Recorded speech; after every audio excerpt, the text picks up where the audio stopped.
Bonjour à tous et bienvenue aujourd'hui pour une nouvelle interview.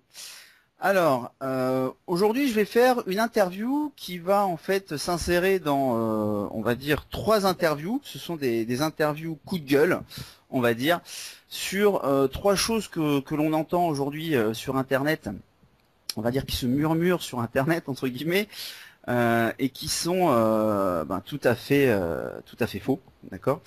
Donc aujourd'hui, je suis avec quelqu'un avec qui je vais faire l'interview. Voilà, c'est un joueur aussi professionnel, d'accord, depuis des années. Je pense qu'on a commencé à peu près en même temps. Ouais. Donc bon, moi je le surnomme El Professeur, d'accord, le professeur, parce que c'est quand même quelqu'un qui a vraiment bourlingué dans les paris sportifs. Dans des sociétés, tout ça, enfin je vous en dirai plus tard, mais c'est vraiment quelqu'un de pointu dans les paris sportifs.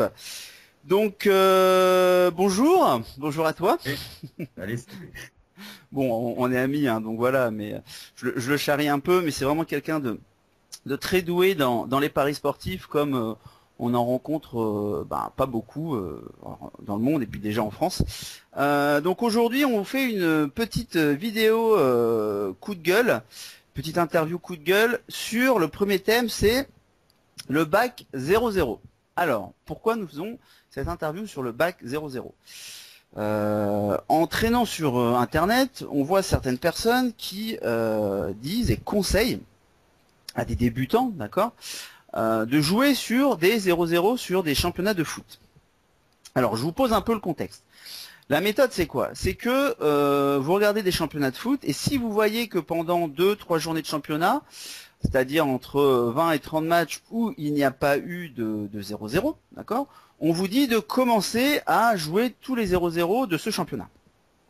Ok, d'accord, voilà, le contexte, il est posé. Et puis si jamais les 0-0 tardent à venir, en fait, le money management qui est associé à ça, c'est une sorte de martingale ou de montante, sachant que généralement les cotes sont entre 8 et 12 pour les matchs nuls.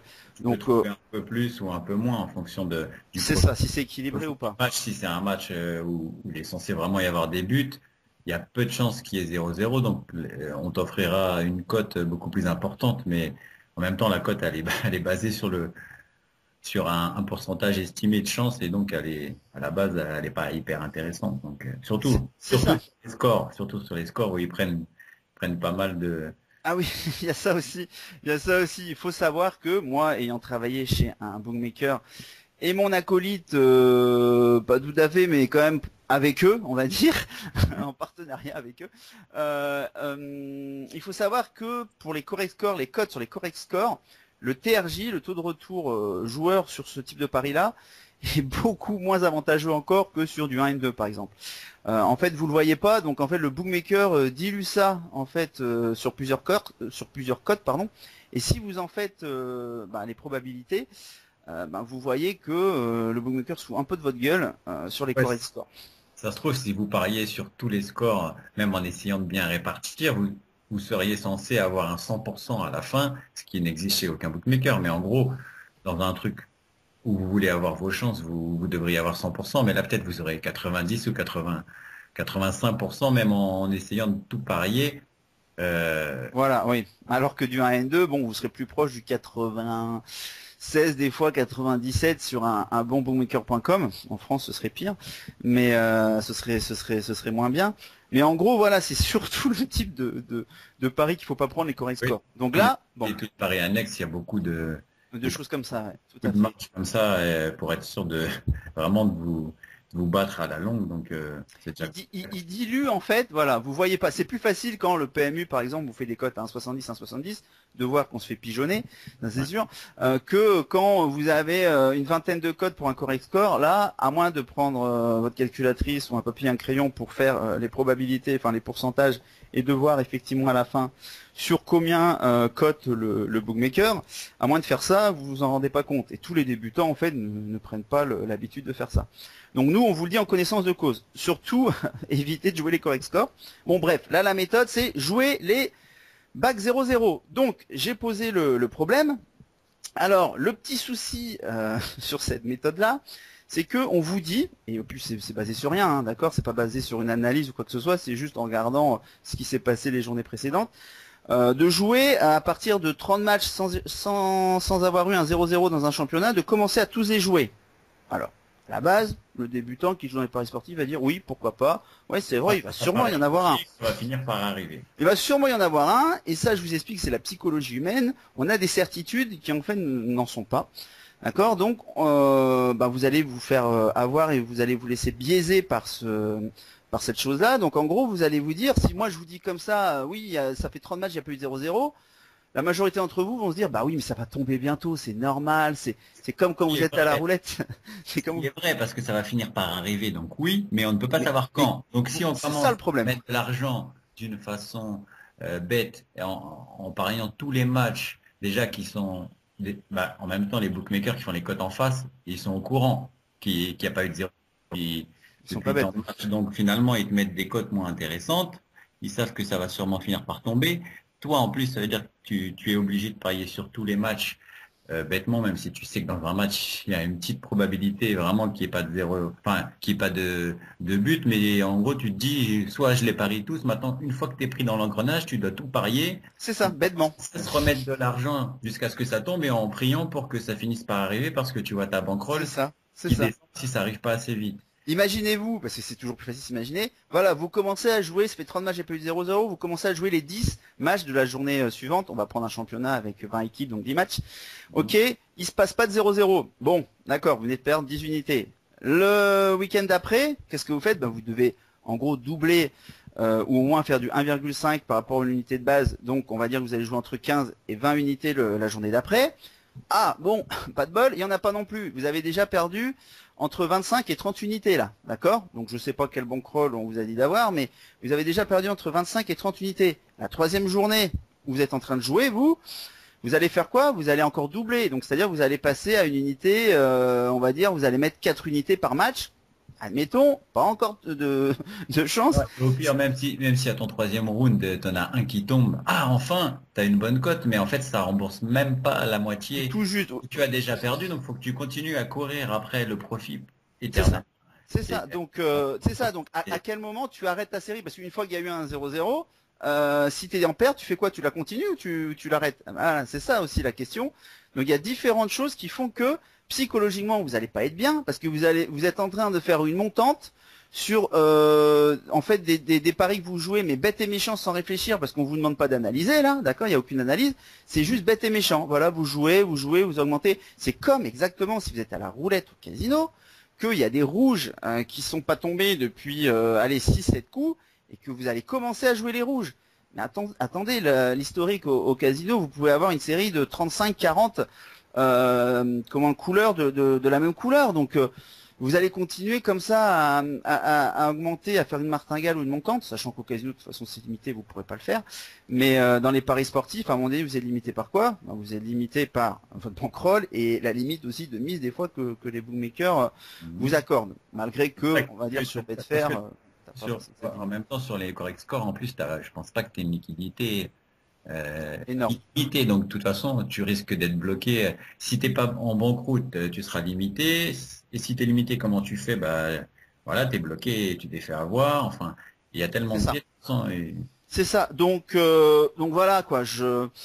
On est là surtout pour vous dire de bien faire attention à tout ça, parce que c'est pas parce que quelqu'un qui est censé connaître les paris sportifs, voilà, et généralement 99% du temps ils y connaissent rien, mais voilà, il va vous dire ça. Essayez de réfléchir, d'accord, et soyez un peu intelligent. Essayez de vous dire, mais est-ce que c'est vrai, est-ce que c'est véridique, et là vous allez tout de suite comprendre que mais ça ne sert à rien de faire cette méthode-là, parce qu'elle est vouée à l'échec sur du long terme. Et sachez que ce que je dis toujours, c'est préservation de la bankroll, de votre capital. Parce que, bon, on est d'accord, si vous n'avez plus de bankroll, plus de capital, vous n'avez plus de paris sportifs.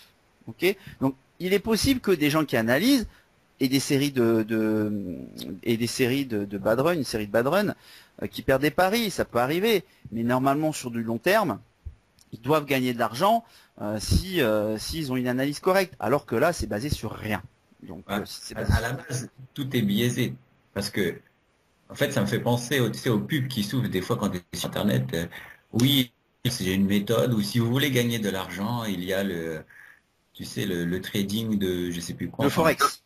non, mais il y a un autre truc, D'accord. les options binaires, etc. Ils te sortent plein de trucs, les mecs, ils te font des vidéos. Et en fait, c'est le même délire, même si lui, c'est pas délibérément euh, la personne qu'on voit le plus parler de ça. En fait, c'est pas une personne qui délibérément essaye de vous arnaquer. C'est une personne qui maîtrise pas son sujet, qui parle beaucoup et finalement qui ne se rend même pas compte parce que son analyse est super super simple ou basique, je sais pas comment dire, mais il y a tellement de choses qui sont contre vous dans ce type de méthode que à la longue vous ne pourrez pas gagner. Et d'ailleurs, il serait bien quand vous avez des gens qui vous avancent des choses comme ça, de les contacter pour essayer d'avoir un petit peu des historiques.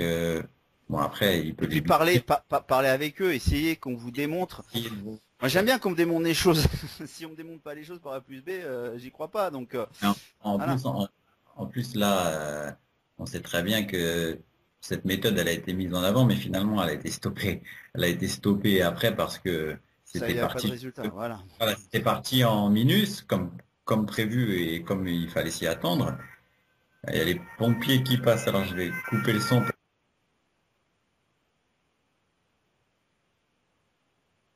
pas vous casser trop les oreilles. Voilà, on reprend. Ils sont passés. Voilà. Mais en fait, oui, de toute façon, si vous faites une martingale, vous pariez d'une façon donc systématique sur des choses qui sont censées arriver, sur lesquelles vous n'avez aucun pouvoir de décision, parce que finalement, c'est pas comme si vous faisiez même s'il faut pas le faire non plus, une montante sur des matchs que vous choisissez vous-même. Logiquement, vous vous remettez en question, vous allez encore plus peut-être essayer d'analyser et de faire attention. Euh, à la prochaine fois parce que vous savez que vous allez mettre plus, etc. Donc, une fois de plus, c'est toujours pas à faire, mais vous décidez un minimum. Alors que là, vous pariez bêtement sur tous les matchs d'un round de championnat en disant, ça fait longtemps qu'il n'y a pas eu de 0-0, donc là, il va y en avoir. Mais oui, il y en aura un jour. Oui, il y en aura peut-être là, mais il faut savoir que le money management de ce type de méthode, plus le fait que les bookmakers savent exactement la même chose que vous, donc qu'il y a des écarts, bah, les cotes elles sont réajustées en fonction de ça, donc il n'y a sûrement pas de value. En tout cas, le bookmaker est au courant, donc normalement il a fait ses prix en fonction de ça. En plus de ça, il faut avoir les épaules pour tenir quand ça vient pas tout de suite. Et toute série, mathématiquement, ça a toujours été prouvé que toute série statistique, même les plus gros écarts dans n'importe quoi dans le monde, sont faits pour enfin, seront battus un jour. C'est Vous ça. voyez, ça peut Exactement. être un C'est ça la écart. question. Vous pouvez, exactement comme pour la roulette, vous pouvez avoir des écarts plein de fois de suite, et des fois, le plus gros écart qui n'a jamais été vu, qui va vous tomber dessus, et c'est pas de chance, parce qu'à ce moment-là, vous avez décidé de rentrer dans le jeu, et ça va vous faire super mal. Donc, Et c'est la peut-être que, banqueroute. Et c'est voilà, l'échec peut-être qu'à définitif du pari terme, peut-être sportif. qu'à court terme, vous tomberez sur des petits écarts, et en fait, vous arriverez à faire de l'argent. Mais si vous y restez trop longtemps, vous ferez pas d'argent. Et si vous tombez tout simplement sur le mauvais moment au niveau des écarts, de toute façon, vous en perdrez plein. Donc, de toute façon, cette C'est ça. méthode, elle est vraiment.